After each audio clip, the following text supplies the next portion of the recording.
ওর যদি চিকিৎসার ব্যবস্থা না হয়, এই রাষ্ট্র তো ওর দায়িত্ব নিল না, এই সমাজও যদি ওর চিকিৎসার দায়িত্ব না নেয়, এই বাচ্চাটা চিকিৎসার অভাবে মারা যাওয়ার পাশাপাশি খাবারের অভাবে তার মৃত্যু হবে। বাংলাদেশের প্রেক্ষাপটে কিন্তু খাবারের অভাবে কারো মৃত্যু হয় না। আমার হাতে এই যে ভাতের প্লেটটা দেখতে পাচ্ছেন, আর একটা সিরিঞ্জ দেখতে পাচ্ছেন, এই পাশে জান্নাতুল মরিয়ম, ওর মা সবসময় অপেক্ষায় বসে থাকে এই বাচ্চাটাকে খাওয়ানোর জন্য। মানে ওর যদি আপনারা একটু সমস্যাটা দেখেন, একটু দেখাও তো, জিহ্বাটা একটু দেখাও। ওর জিহ্বার মধ্য থেকে একেবারে মুখ থেকে গলা পর্যন্ত একটা টিউমার, এই টিউমারের নাম হচ্ছে হেমানজিওমা টিউমার, এই যে আপনারা দেখতে পাচ্ছেন। সেই টিউমার থাকার কারণে এই ছোট্ট বাচ্চাটা কিছু খেতে পারে না। আপনারা আমার সন্তানরা বা কি আমরা যে কোনো মানুষ প্রতিদিন এই প্লেটের সাথে পরিচয় আছে, এই প্লেটের ধারায় আমরা খাবার খাই। কিন্তু এই যে আজকে খাবারটা দেখাচ্ছি, এটা শুধু আসলে মানে শুধুমাত্র যাতে ওর কষ্টটা কেউ ফিল করতে পারে। মানে একটা মায়ের তো স্বপ্ন থাকে, বাকি একটা বাচ্চার স্বপ্ন থাকে। একটা বাচ্চা একটা মায়ের কাছে আবদার করবে, মা আমি এই জিনিসটা আজকে খাবো। এই ছোট্ট মরিয়ম কিন্তু এই আবদারটুকুও করতে পারে না। বাকি ওর মা জিজ্ঞেস করতে পারে না যে মা তুমি আজকে কি দিয়ে ভাত খাবা, বাকি কি রান্না করব। এই ছোট্ট বাচ্চার বাকি তার মার এই খাবার নিয়ে আসলে কোনো স্বপ্ন নাই। আপনারা আমার রেস্টুরেন্টে খাওয়ার, বাকি বাইরে ভালো খাওয়ার, বাকি আত্মীয়র বাড়ি খাওয়ার অনেক স্বপ্ন আছে, কিন্তু এই ছোট্ট বাচ্চাটার সেই স্বপ্নটা নাই।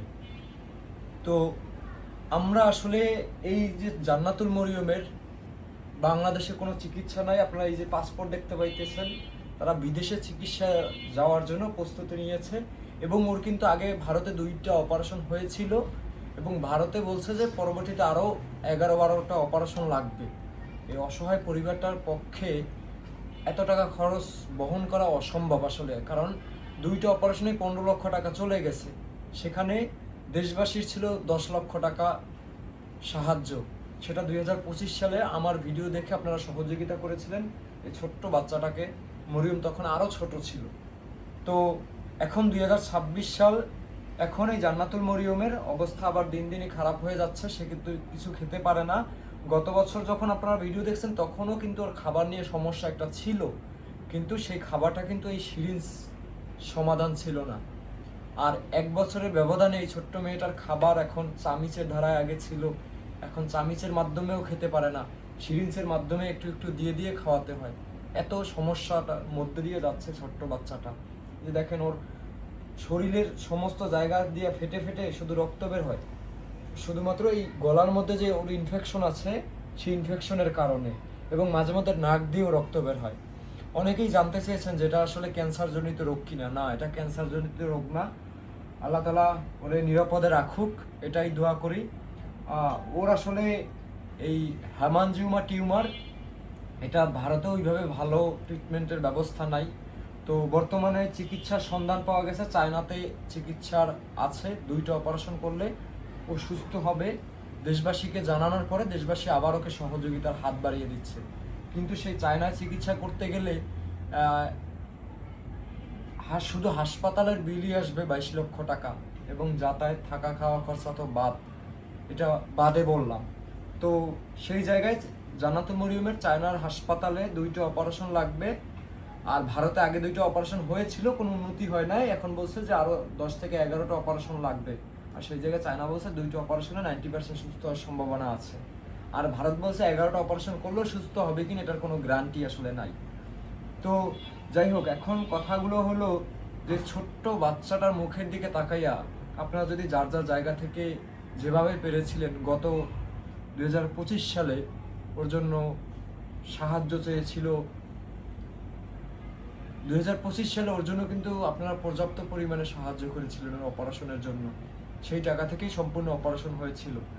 কিন্তু এখন তো আসলে সেই 10 লক্ষ টাকা সীমাবদ্ধ নাই, সেই অ্যামাউন্ট অনেক দূরে চলে গেছে, ওদের সাধ্যের বাইরে। এর আগেই তো সাধ্যের বাইরে ছিল, এর আগেই ওর চিকিৎসা হয়েছিল দেশবাসীর সাহায্যে, কিন্তু এবার তো আসলে ওদের কোনো গতিই নাই। তো শেষ পর্যন্ত একমাত্র ভরসা এই দেশবাসী। সেই ভিডিও করার পরে এখন পর্যন্ত আপনারা ওদের সাহায্য করে যাচ্ছেন। আর মরিয়মের আসলে এই কিছুদিন আগেও এই সিরিঞ্জ লাগতো না খাইতে, এখন মরিয়মের এই সিরিঞ্জটা দরকার হয়। এই সিরিজটা দেখানোর শুধুমাত্র একটাই আমার ইচ্ছা ছিল যে আসলে আপনারা দেখেন যে সিরিঞ্জের মাধ্যমে খাওয়ানো একটা মানুষের কতটা কষ্ট, মানে একটা মানুষ কতটা কষ্টের মধ্যে থাকলে এই সিরিঞ্জের মধ্যে দিয়ে খায়। এই জিনিসটা না দেখলে তো আপনারা বুঝতে পারতেন না। তো এই মেয়েটা বাঁচতে চায়, এই মেয়েটাকে আপনারা যখন আসলে মানে বলে যে শাকিল মামা আমারে বাঁচান, বাকি আমার আমি দিন দিন অসুস্থ হয়ে যাচ্ছি, তখন আসলে মানে ও আমার রক্তের কেউ না। দেখেন বাকি দেশবাসী যারা আগে 10 লক্ষ টাকা সাহায্য করেছিল, আপনারা দেখেছিলেন আমি পা ভাঙা নিয়ে মরিয়মের ভিডিও করেছিলাম। তো সেই জায়গায় আমারও রক্তের কেউ ছিল না। একটা ছোট্ট বাচ্চা যখন আসলে আবদার করে, সেই আবদারটা আপনার ঘরের বাচ্চার আবদার হতে হবে এমন কোনো কথা নাই, সেটা বাইরের যে কোনো একটা বাচ্চার আবদারও আপনি ফেলতে পারবেন না।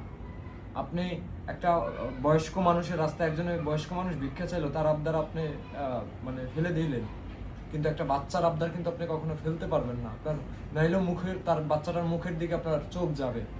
তো তো সেই জায়গা থেকে আসলে চেষ্টা করতেছি এখন পর্যন্ত আপনারা এই ছোট্ট মরিয়মের পাশে দাঁড়ান, এটাই আসলে কাম্য করি।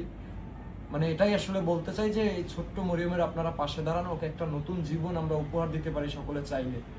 এই বাচ্চাটা যদি মানে ওর যদি চিকিৎসার ব্যবস্থা না হয়, এই রাষ্ট্র তো ওর দায়িত্ব নিল না, এই সমাজও যদি ওর চিকিৎসার দায়িত্ব না নেয়, এই বাচ্চাটা চিকিৎসার অভাবে মারা যাওয়ার পাশাপাশি খাবারের অভাবে তার মৃত্যু হবে। বাংলাদেশের প্রেক্ষাপটে কিন্তু খাবারের অভাবে কারো মৃত্যু হয় না। আপনি দেখবেন না কোথায়ও একটা মানুষ দিনের পর দিন না খেয়ে আছে, কিন্তু এই বাচ্চাটা খাবার থাকতে, তার পেটে ক্ষুধা থাকতে মানে খেতে পারে না। এর থেকে কষ্টদায়ক আর কিছু নাই। একটু খেতে পারলেও সেটা সিরিঞ্জের মাধ্যমে খেতে পারে। আচ্ছা, সাহায্য চাওয়ার নাম্বারটা জিজ্ঞেস। আচ্ছা আপা, আপনার এই বাচ্চার জন্য সাহায্য পাঠাবে কিভাবে দেশবাসী? আমার নিজের বিকাশ নাম্বার আছে 01830559169। এই নাম্বারে বিকাশ, নগদ, রকেট তিনটাই আছে। এবং কি এই ভিডিও শেষে আমার একটা ইসলামী ব্যাংক আছে, নাহিদ আক্তার। আমার এই নাম্বার, আমার ইমো, হোয়াটসঅ্যাপও আছে। আপনারা যদি চান আমার জান্নাতুলকে সরাসরি দেখতে পারেন, ওর সাথে কথাও বলতে পারেন।